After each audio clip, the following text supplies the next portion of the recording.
As you guys know, we've looked at a lot of Ford Maverick content over the past few months. This review is more of a look back or all-encompassing look at the tiny truck and its debut in the United States. Let's go long ago. Way before Ford put the Maverick name on a compact car, way before the new 2022 Ford Maverick pickup was even contemplated, back when the term hybrid was closely associated with horticulture and not electricity or internal combustion. Even earlier than when the company used the letter F in the name of its trucks, there was a Model A pickup. The last one was built in 1931, 90 years ago. In many ways, the Maverick is the return of the Model A pickup. Put aside for a moment that the Maverick is at all modern. Don't think about its standard hybrid drivetrain, or its touchscreen, or CarPlay and Android Audio, or automatic braking. Shove even the standard power windows to the recesses of your mind. Instead, consider its essential purpose as a tool. It's a shop truck, a runabout for personal or professional tasks, small tasks, errands, just like that 90-year-old Model A. The Model A pickup was dinky. Based on the Model A, into its 103-inch wheelbase was crammed a 40-horsepower, 4-cylinder engine, a small cab, and a 55-inch pickup bed. The Maverick's bed? 54.4 inches. Pretty dang close. The Maverick is dinky enough. Based on the same front drive, car-like platform that underpins the Escape and Bronco Sport crossovers, it's dwarfed by all its current Ford pickup brothers.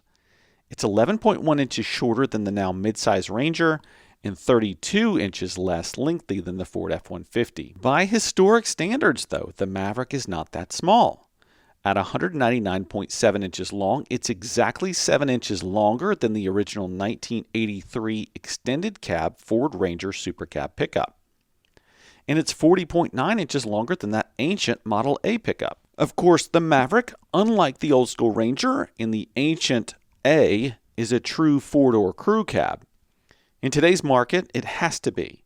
And with a 121.1 inch wheelbase, 16 inches longer than the Bronco Sport, with which it shares so much engineering substance, there's actually room in the second row bench for human legs. On first encounter, the Maverick looks like a true American pickup. It has the proportions of a truck, the blunt nose of a truck, and the upright cab of a truck. It's not swoopy or sleek like the Hyundai Santa Cruz, or obviously car-related like an old Chevy El Camino or Ford Ranchero. However, it rides lower than a full-frame truck. It's hunkered down. It's not up out of the muck. And unlike most full-frame trucks, the Mav's bed is integrated into the cab as part of the full unified body structure. Ford's various Rancheros and the 1961 to 1963 integrated body versions of the Ford F-100 have similarly single-unit cabs and beds. It's nothing new in that way. Also, over the years, Ford built various front-drive base pickups in Europe and South America, and the Maverick isn't even Ford's first gas-electric hybrid truck. A hybrid powertrain is optional with the current F-150. So the Maverick isn't a rule-breaking, category-shattering innovation machine. Instead, it's a revival of a very old idea. It's an idea that could only reappear with the help of hybrid technology. It's hard to see how a truck this small could profitably make it to market without a base hybrid system there to get it over the regulatory hurdles presented by how light truck fuel economy targets are set. In base XL front drive configuration, the Maverick is oddly handsome. The standard 17-inch steel wheels are so anti-style that they circle all the way back around to be stylish. The interior is almost stark, and its unadorned, unashamed swatches of plastic are so unpretentious that they come across as confident and authentic. In an age of platinum this and limited that, the nothing fancy vibe truly works in this Maverick. And it's a comfortable interior even if no cows died to upholster it. The seats are flat, the fabric covering them is rugged, and controls are all intuitively laid out. The instrumentation is mostly digital because, well, it's almost 2022. The front door panels feature split armrests that allow for the placement of things like oversized bottles in the door pockets, and some of the plastic textures are intriguing. For instance, there's carbon fiber granule shavings, bits, whatever you want to call them, blended into the plastic trim of the dash. Yes, there's a center touchscreen. It's not large at 8 inches, but it's not small either. It is what it is, which is a lot like everything else. The transmission that comes with the hybrid drivetrain is a continuously variable unit and it's controlled by a rotary selector between the Maverick's front seats. It's a nice knob with a grippy rubberized finish that's easy to operate, but its placement takes up space that could be better used for storage or a work platform. A column shifter, old school and still effective, would free up that space. The XLT trim is cushier, but it's not much fancier.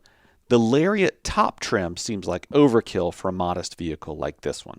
The internal combustion component of the hybrid drivetrain is a 2.5-liter Atkinson-style DOHC, variable valve times 16-valve 4. With no turbo around to boost its output, it's rated at a modest 162 horsepower at 5,600 RPMs and a 155 pound-feet of torque at 4,000 RPMs while running on premium-grade gasoline. But add in the thrust from the electric engine, and total system output rises to 191 horsepower.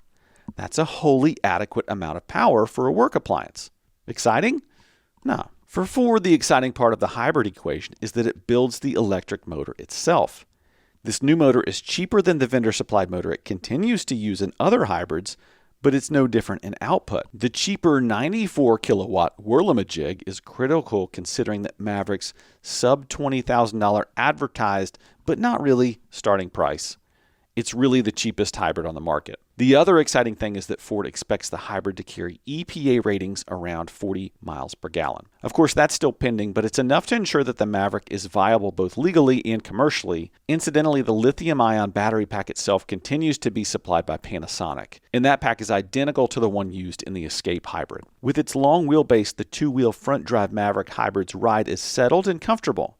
The front suspension is naturally McPherson struts, while the tail is held up by a torsion bar twist beam solid axle. It drives like the modern small crossover because so much of it is a modern small crossover.